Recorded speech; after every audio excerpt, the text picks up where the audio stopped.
Hello students, today I am going to teach about separation of substances which are related to class 6.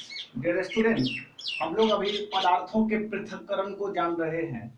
कैसे संसार के बहुत सारे पदार्थों को जो प्योर है उनको तो किसी तरह के सेपरेशन की जरूरत ही नहीं पड़ती है। जो इम्प्योर सबस्टांसेस होते हैं जिसे हम मिक्सचर्स भी कहते हैं, जो कि हम प्रीवियस क्लासेस में इसको डिटेल कर चुके हैं। तो इस तरह के मिक्सचर्स या इम्प्योर सबस्टांस को टाइम टू टाइम सेपरेट किया जाता है।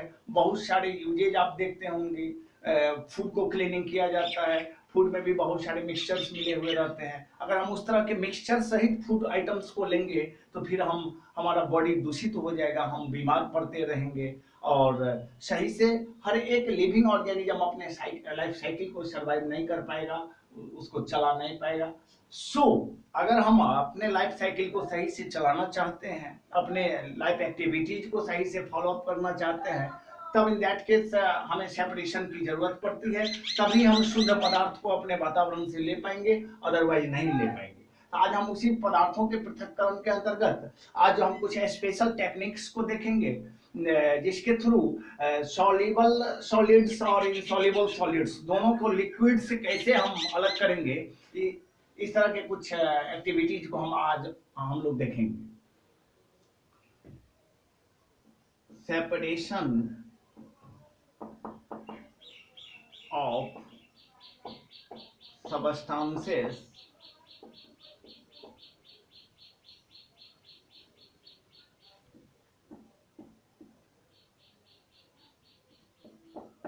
insoluble solids from liquids. Soluble solids from liquids. आज हम सेपरेशन ऑफ सबस्टांसेस के अंतर्गत दो दो फैक्ट्स को देखेंगे, जिसके अंतर्गत एक बार हमें लिक्विड से इंसॉल्युबल सॉलिड को, यहाँ इंसॉल्युबल सॉलिड से मतलब है अघुलनशील। अघुलनशील बहुत सारी ऐसी अशुद्धियां रहती है जो लिक्विड्स में कंप्लीटली डिजॉल्व नहीं होते हैं, तो उस तरह के जो अशुद्धियां होती है उसको हम इंसॉल्युबल इम्प्योरिटीज या इम्प्योरिटीज कहते हैं। तो यहाँ अघुलनशील ठोस मतलब है इंसॉल्युबल सॉलिड से, और वहां सॉल्युबल सॉलिड से मतलब है घुलनशील। घुलनशील ठोस।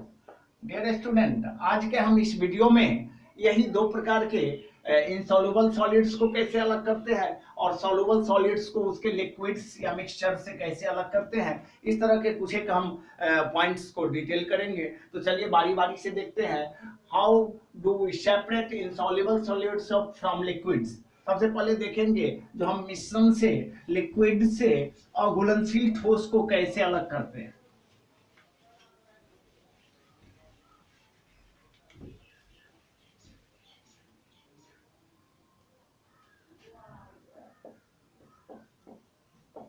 Techniques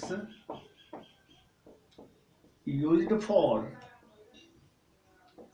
separating insoluble solids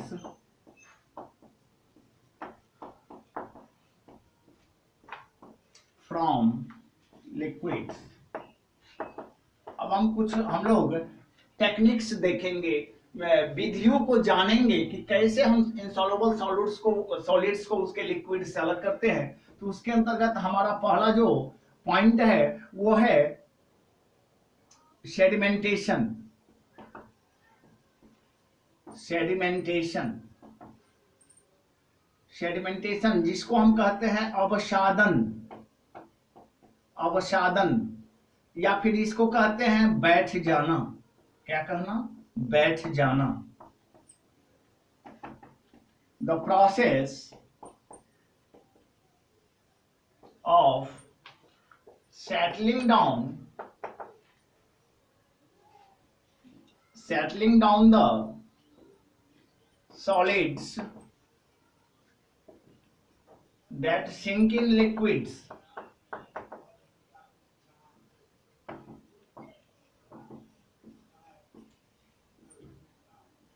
at the bottom of the container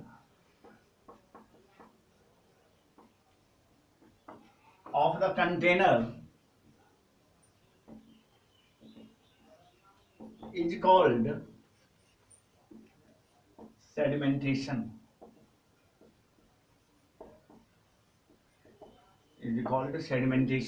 The process of settling down the solids that sink in liquids at the bottom of the container is called sedimentation. अवसादन एक प्रकार की प्रक्रिया है, मेथड्स है, जिसके अंतर्गत insoluble solids को, जो कि कंप्लीटली डूब जाता है किसमें, लिक्विड्स में, उसको उस लिक्विड मिक्सचर से क्या कर दिया जाता है, अलग कर दिया जाता है। इस प्रोसेस को कंप्लीटली हम सेडिमेंटेशन या अवसादन कहते हैं। फॉर एग्जांपल मान लेते हैं ये बीकर है, ये हमारा बीकर है। इस बीकर में हमने कुछ अशुद्धियों को लिया और उन अशुद्धियों में कुछ सैंड पार्टिकल है या फिर वाटर है।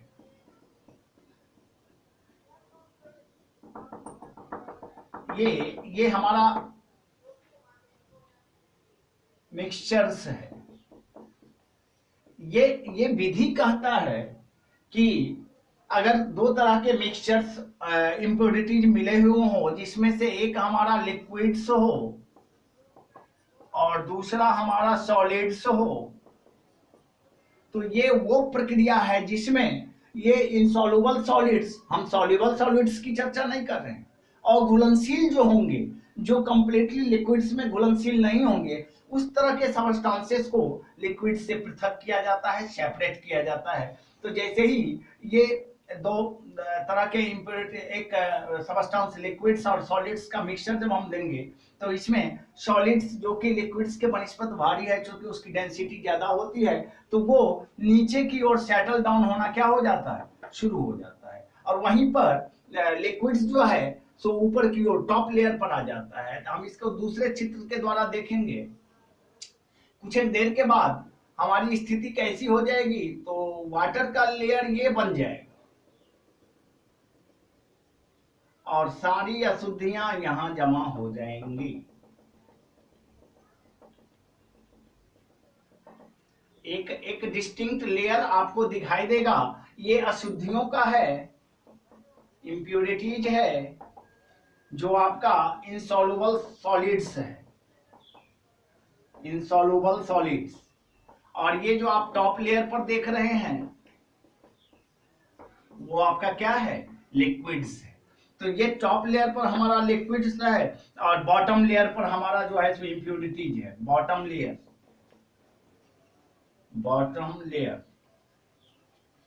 ये हमारा इनसॉल्युबल सॉलिड्स है। तो ये दो लेयर जो बनता है, इस लेयर को बनाने में इसी प्रोसेस का सबसे अहम योगदान है, जिसको हम सेडिमेंटेशन कहते हैं। इसके थ्रू ये जो है सो अपने आप जो है अशुद्धियों के बीच में एक प्रकार का वो डिस्टिंक्ट फेज बन जाता है, और उसमें एक टॉप लेयर और एक बॉटम लेयर, जो भारी कण होते हैं वो बॉटम लेयर पर बैठ जाते हैं, और जो हल्के पार्टिकल होते हैं वो टॉप लेयर की ओर चले जाते हैं, और फिर हम इस तरह से इन अशुद्धियों को क्या कर लेते हैं, अलग कर लेते हैं। अब इसी से रिलेटेड है जिस हम टॉप लेयर की चर्चा कर रहे हैं, जब हम इसे तीसरे बर्तन में डाल देंगे,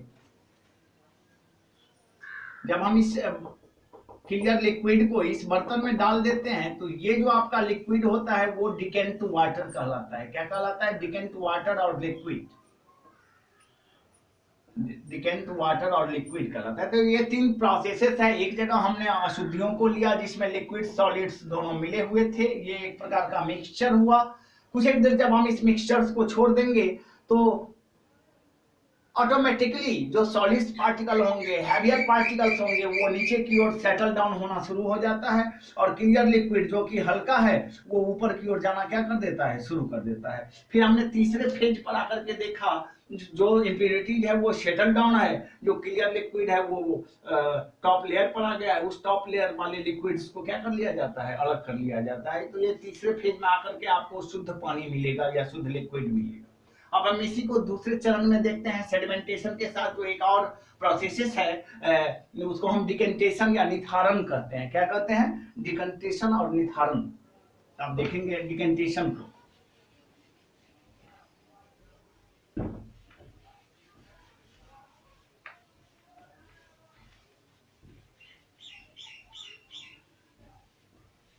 decantation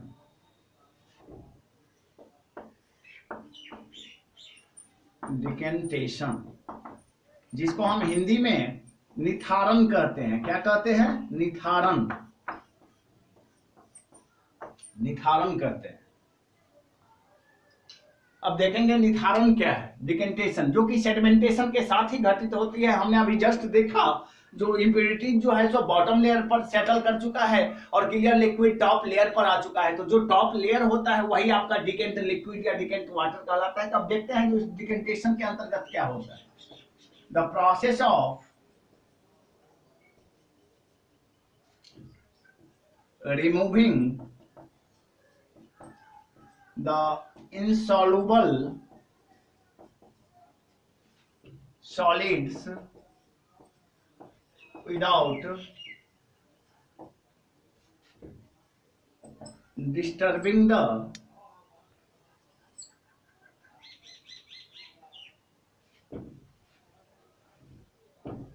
liquids without disturbing the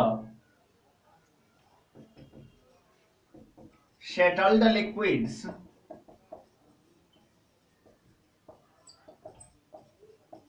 is called decantation. Decantation. Decantation क्या है? तो सेडिमेंटेशन के बाद जो भी क्लियर वाटर आपके पास में बचा, ये आपका बॉटम लेयर है और ये आपका टॉप लेयर है। टॉप लेयर पर आपका लिक्विड है, बॉटम लेयर पर आपका सॉलिड है। कुछ देर के बाद जब हम इस टॉप लेयर वाले लिक्विड को दूसरे बर्तन में पॉरिंग कर लेते हैं, डाल लेते हैं, तो यही आपका डिकेंट वाटर कहलाता है। क्या कहलाता है? डिकेंट वाटर और लिक्विड। और कंप्लीटली ये इंटायरली प्रोसेस जो है आपका डिकेंटेशन के नाम से क्या होता है? जाना जाता है। अब हम इसी के अंतर्गत कोगुलेशन या फिर लोडिंग को देखेंगे। कोगुलेशन जिसको हम भारण कहते हैं।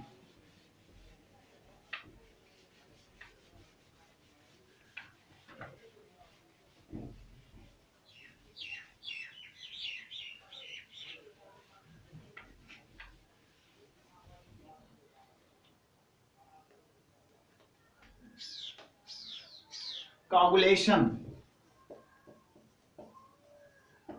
कोगुलेशन और लोडिंग जिसे हम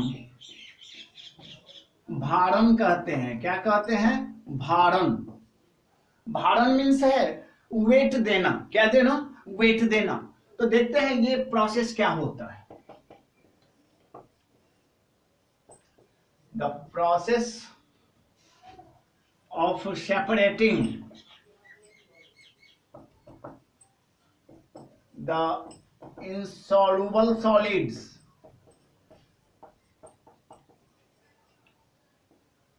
by the addition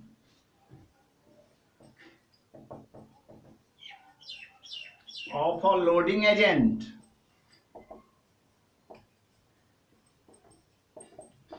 is called coagulation. Is called coagulation और लोडिंग। डियर स्टूडेंट, प्रायः आप गर्मी के दिनों में धूल मिट्टी इत्यादि को उड़ते हुए देखते हैं। इन दैट केस आप क्या करते हैं? उस स्थिति में हम यही करते हैं कि एक बाल्टी पानी लेते हैं और उस मिट्टी के कणों के ऊपर में क्या कर देते हैं? छिड़काव कर देते हैं और हठात वो जो है सॉइल पार्टिकल उड़ना क्या कर देता है? बंद कर देता है। ये जो आप नेचुरल प्रोसेस देख रहे हैं, या फिर बारिश के दिनों में धूल की आंधी उड़ती रहती है। जैसे ही बारिश शुरू हुई और ये सब के सब डस्ट पार्टिकल्स क्या हो जाते हैं? सेटल डाउन हो जाते हैं, बैठ जाते हैं। यही जो आपका प्रोसेस है वो क्या होता है? कोगुलेशन और लोडिंग कहलाता है। बट ये तो नेचुरली मेथड है, लेकिन लेबोरेटरी के अंतर्गत में क्या किया जाता है? कुछ एक ऐसे पदार्थ हैं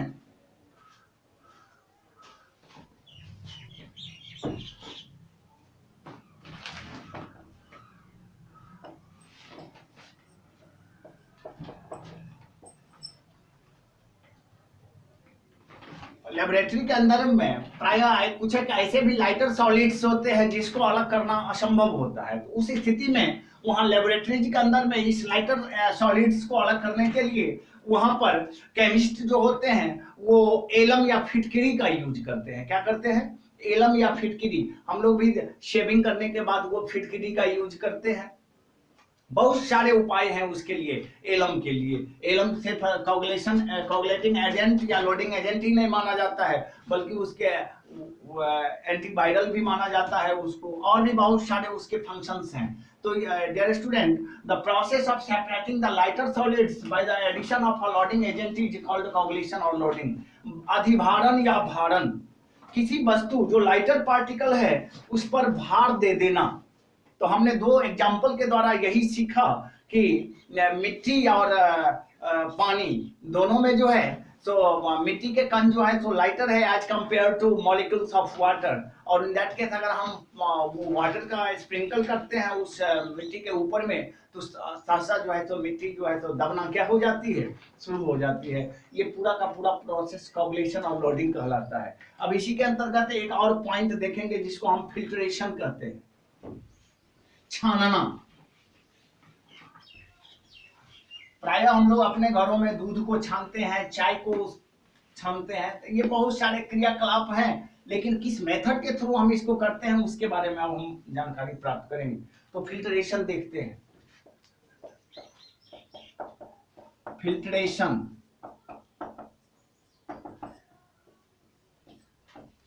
the process of separating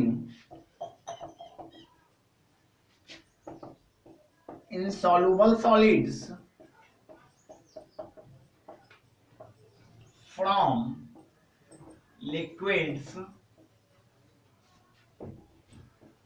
by using a filter paper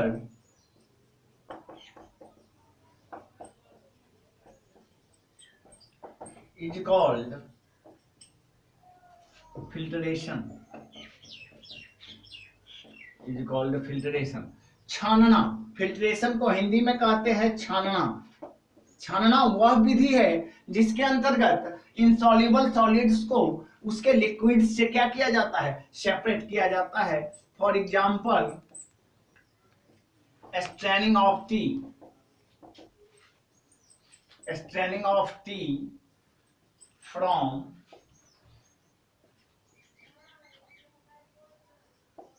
its mixtures, it mixtures।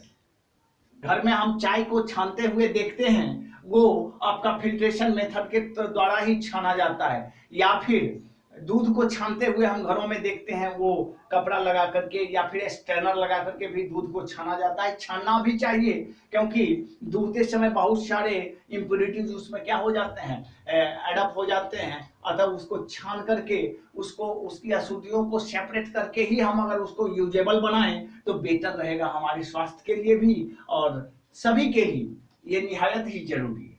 तो ये कुछ एक मेथड्स थे जिसके अंतर्गत हमने इंसॉल्युबल सॉलिड्स को उसके लिक्विड्स से क्या किया, अलग किया। अब हम जो मेथड देखेंगे उसमें देखेंगे जो सॉल्युबल सॉलिड्स को कैसे उसके लिक्विड से अलग किया जाता है।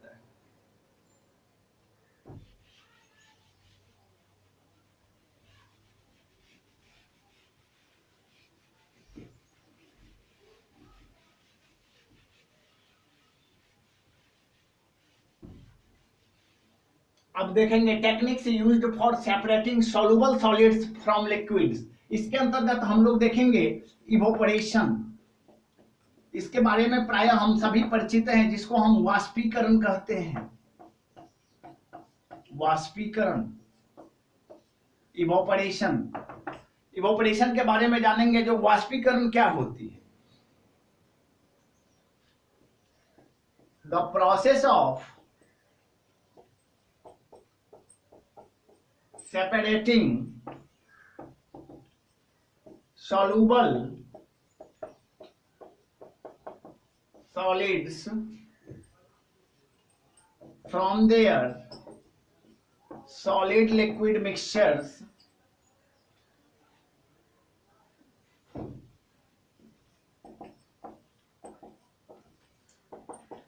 mixtures is called evaporation.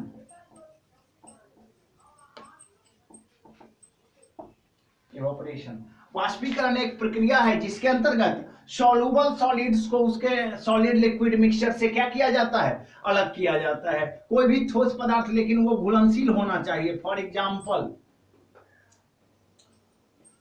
Separating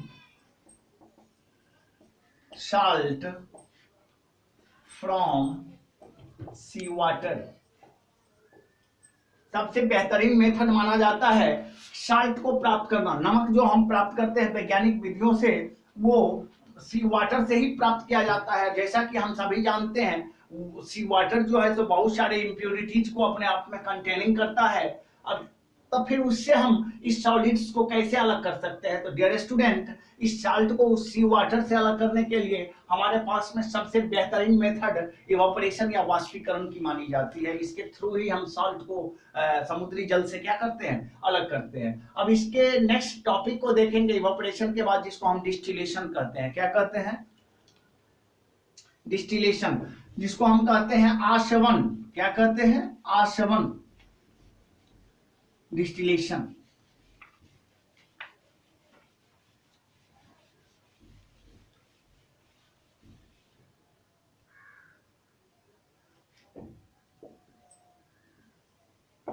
distillation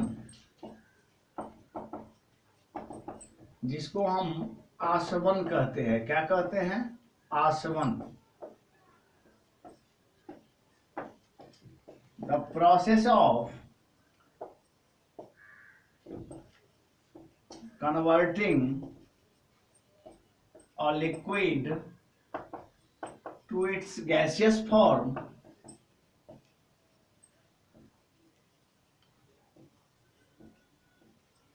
by heating and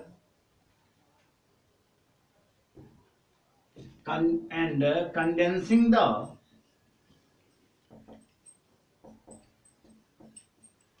vapors in another vessel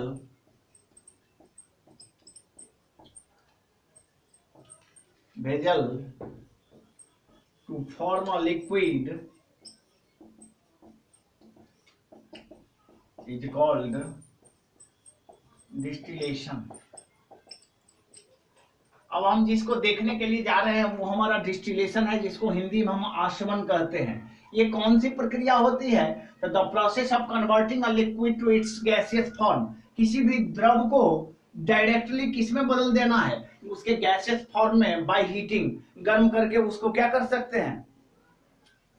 तो उसको वेपर्स में कन्वर्ट कर सकते हैं। फिर उस वेपर्स को हम किसी दूसरे वेसल में जब उतारेंगे तो फिर वो किसको प्राप्त कर लेगा? लिक्विड पार्टिकल्स को प्राप्त कर लेता है। डियर स्टूडेंट, हम घर में चावल बनते हुए देखते हैं, चावल के ऊपर में ढक्कन डाला हुआ रहता है। क्या कभी आपने उस ढक्कन को उठा करके देखा? तो अब वहां देखेंगे कि जो भी वाटर है बर्तन में, वो इवोपरेट होकर के उस कवर से, उस ढक्कन से, उस लीड से जाकर के चिपक जाती है।